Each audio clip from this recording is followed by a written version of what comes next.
When Kim Hamilton rose to fame, she was anything but a typical world-class gymnast. She was not white, she did not come from a middle-class family, and she was tall for a gymnast. But facing those obstacles was nothing compared to the challenges that she faced at home, because there she tumbled in a secret world filled with drugs, violence, and financial strain. And she met unfavorable odds, but found hope by persevering through the pain. And here to tell you her story is Kim Hamilton Anthony.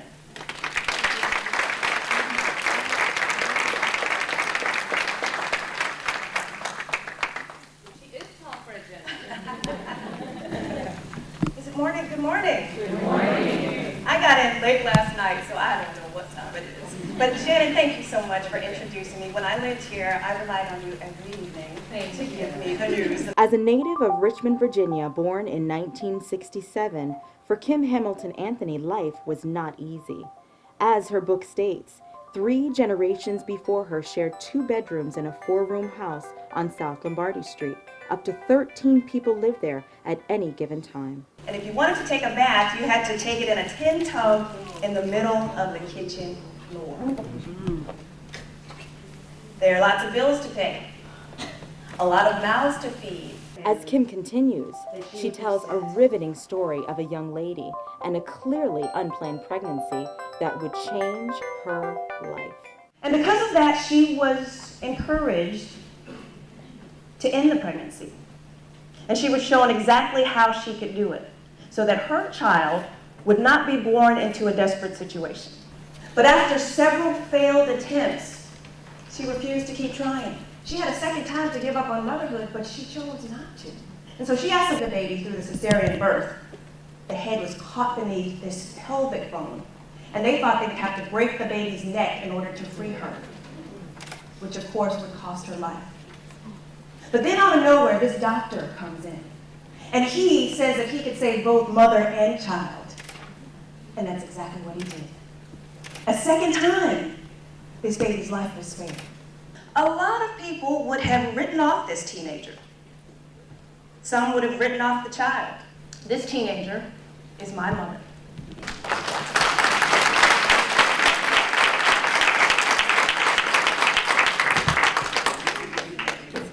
Who was once a mistake, wounded by abortion attempts, born into poverty. But I'm here to tell you that I have value. Amen. And so do you. And my mother, she worked 2 and sometimes 3 jobs just to make ends meet. And when I looked into the eyes of my mother, I knew she loved me. I knew she cared for me. She worked hard to provide for me. It seemed that I would become just another product of this drug and ghetto mentality. But I had this dream. I had a dream of becoming a world-class athlete. Not a basketball star, not a track star, which was common in my neighborhood, but I wanted to be a gymnast. And let me tell you, for a little black girl in the hood, that was a crazy dream. And there wasn't a day that went by that I didn't have someone telling me that. They told me that I was wasting my time because gymnastics, it was a white girl sport. Even when I started to take classes and train, I had coaches who told me that I could never be one of the best, that I didn't have what it took. I was a tomboy, so I usually hung out with guys, and I had one girlfriend. And we were heading into the Burger King, and we saw some guys in the parking lot, and they were leaning up against the car. And evidently, one of the guys said something about us girls, and the guys with us got mad. Now, we weren't dating or anything, but they just, just wanted to be protective of us. And so they exchanged words, and we thought that was that. Well, we went up and stood right in front of the Burger King, and we're laughing and playing around, and then I hear this screaming and yelling coming up behind me. And so, of course, I turned around to see what was going on, and when I turned around, I found myself staring down the barrel of a gun. Oh, my God. And as I looked down that barrel, back and forth, at the gun and then at the angry young man, it didn't matter how I grew up. It didn't matter whether my daddy loved me or whether he was coming home that night. It didn't even matter that I had just won my first NCAA national championship title a few months before. Everything that I had looked to give me value was all of a sudden worth absolutely nothing. Now, somehow I managed to escape that event unharmed. But you know what? I walked away thinking there has to be more to life than this. You live, you die, and for what? And that very next year, I went back to UCLA in the fall, and I met a young man who shared with me that there was more to life than what I had been experiencing. He shared with me that my purpose wasn't based on any outside factors like my accomplishments or my position or my possession, but it was based on the fact that I was loved and created for a purpose. Now, I had never heard that before. Here he is telling me that I need to recognize the value that I already had, and I never knew I had value. Think about this. For 18, 19 years of my life, I was told that I was a mistake. And worse than that, I believed it. You see, up until then, I had not lived my life as if I had value. In my life, I knew very few boundaries. I didn't have a curfew in high school, so what I did was I just tried to come in before the sun came up. And there weren't many values and boundaries in the area of alcohol and drugs in my home. By the time I was 9 years old, I had already had my first sip of gin, first smoke of weed. And when I would even go to my grandmother's house on my father's side, in order to keep my cousins and me quiet, she would give us a beer. And we were all under the age of 10. So when you couple no boundaries with the strong desire I had to please people, you get nothing but trouble. So any boundaries that I did have in my life were actually helping me to become the person I really wanted to be, but was not strong enough to become on my own. I remember being so happy that all UCLA athletes had to undergo random mandatory drug testing, because that now gave me an excuse not to be around the drug scene when I went home to Virginia. I wasn't strong enough to say no myself. Well, as you can see, I definitely was not living my life on purpose. But I developed a relationship with God, and I began to grow, and then I began to walk in my purpose. And you know what? I had more joy in my life, and I was more fulfilled than ever before. Because again, I started to realize that I was not a mistake. And I don't know if anybody in this room has ever wondered that about yourself. I don't know if you've been told that. But if you've ever thought about that, I just want you to know that God doesn't make mistakes. You're not a mistake. Your children are not a mistake. You were all put here on the earth for a purpose. But you know what? Sometimes circumstances, they can make us think we don't matter, huh? We may think that because we have financial issues, or because we weren't able to get that degree, or because we can't find a job or keep a job, that we have less value. And sometimes people make us feel like we have less value, don't they? It may be what they say about us or how they treat us. And if they keep doing it long enough, especially if it's somebody close to you, like a family member, even a mother, then we start believing it. And what we're doing in essence is we're saying that because we were dealt a bad hand in life, we don't have any value. We're worthless. We're on the bottom here. Or maybe you're the opposite. Maybe you have the job. Maybe you have all the money, you have the degrees. And not only do you have the job, but you have a fancy little title to go with it. And people treat you like a queen. They worshiped the ground you walk on. Maybe because of that, you think you have great value. But again, maybe you also think that if you were to lose all those things, that your value would be significantly diminish. If that is you, then you too are underestimating your true value. What am I saying? Well, what I'm saying is that your value, your worth, has nothing to do with your position, your possession, or the power you have. You have value because you were created on purpose, for a purpose. Now, some people's gifts will earn them a lot of money, right? Other people's gifts may not earn as much money. But if you're walking in your purpose, you will both be equally and ultimately fulfilled, knowing that you do what you were put here to do. I know somebody's out there saying, forget the fulfillment, I want the money. If that is you, and I can understand that, believe me.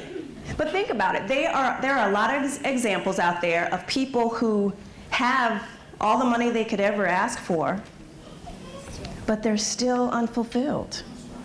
They feel like there's this void in their heart. They are missing something. And the reason why is because our fulfillment is not based on the satisfaction of material things. Let me say that again.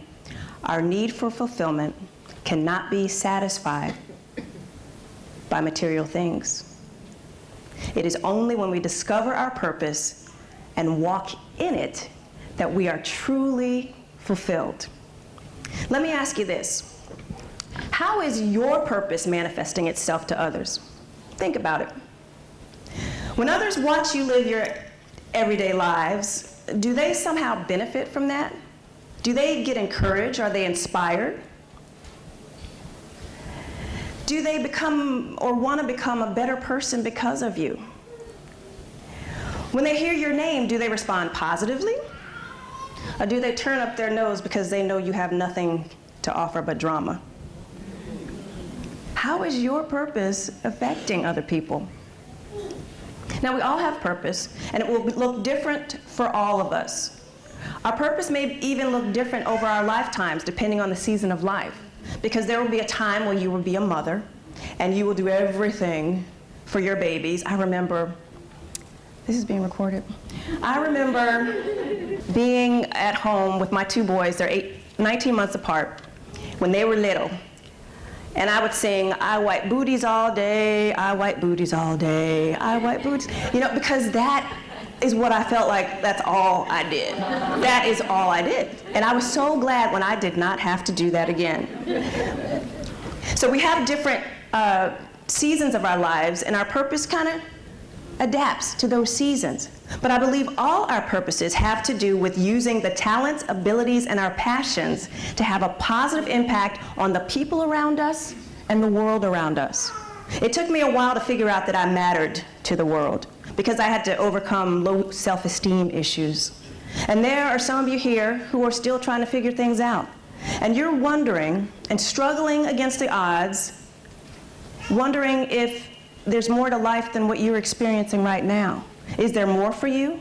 Is there a purpose for you? Well, I'm living proof to you that there is purpose for your life. And I want you to understand that each of you will impact the lives of others in a good way or a bad way. But I want to encourage you to have a positive impact on the people around you by walking and discovering your purpose. Now, I need some participation here, because I love to share the experiences that I have and the things I've learned, but I think it's more fun when you talk back and forth, and I want to hear some of your ideas as well. Let me ask you this question. What are some of the things that prevent us from seeing our true value? Fear. Oh, that's a good one. Fear. Okay. So maybe we're fearful of trying. Of failing. Of failing. Yes, that is so good. I'm going to talk about that a little bit later. Because we get scared to fail, right? What if I try, and then I fall, and then everybody laughs at me? That's it. We're going to get into that later. What else?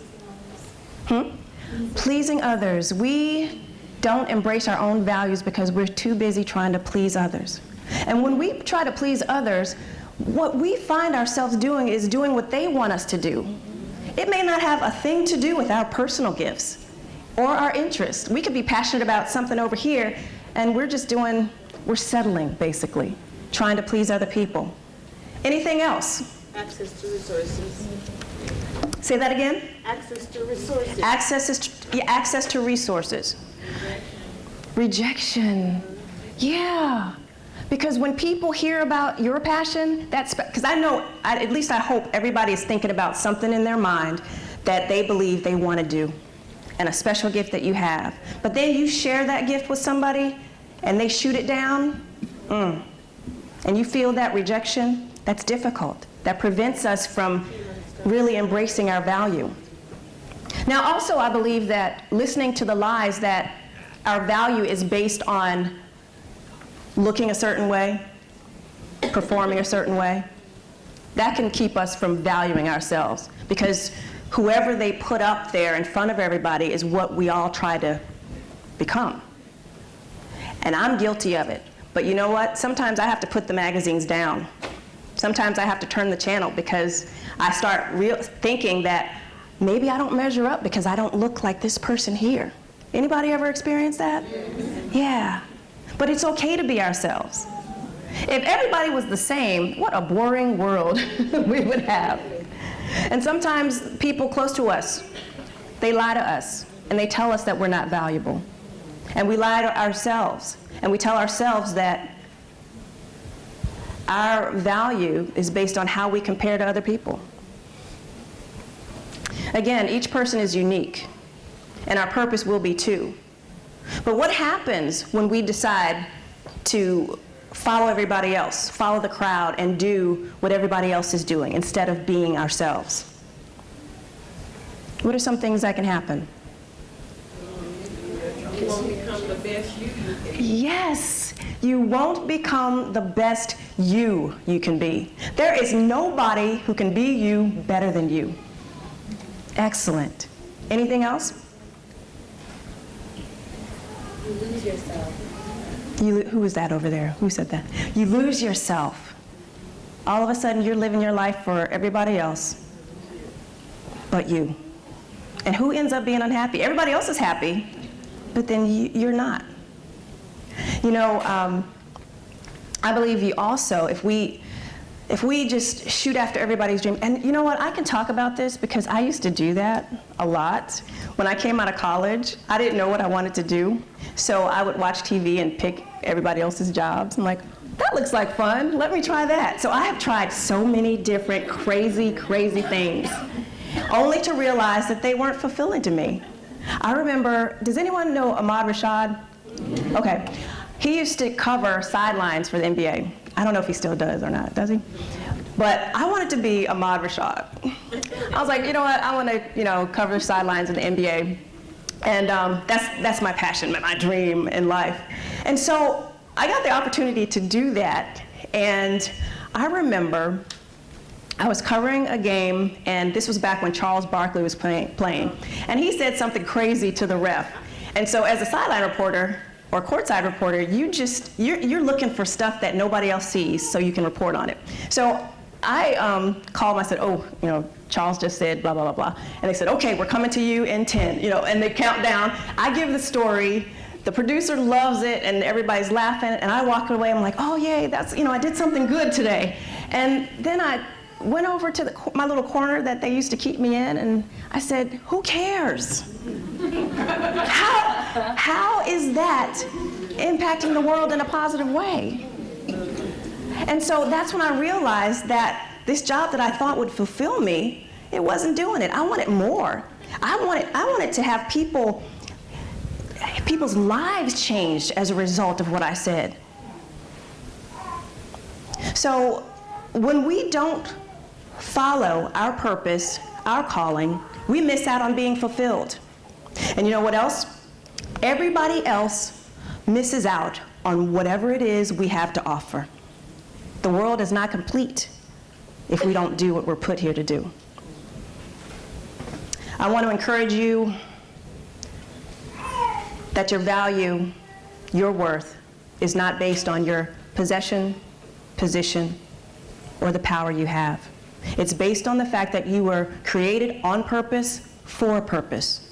And I encourage you not to let anything or anyone diminish your value.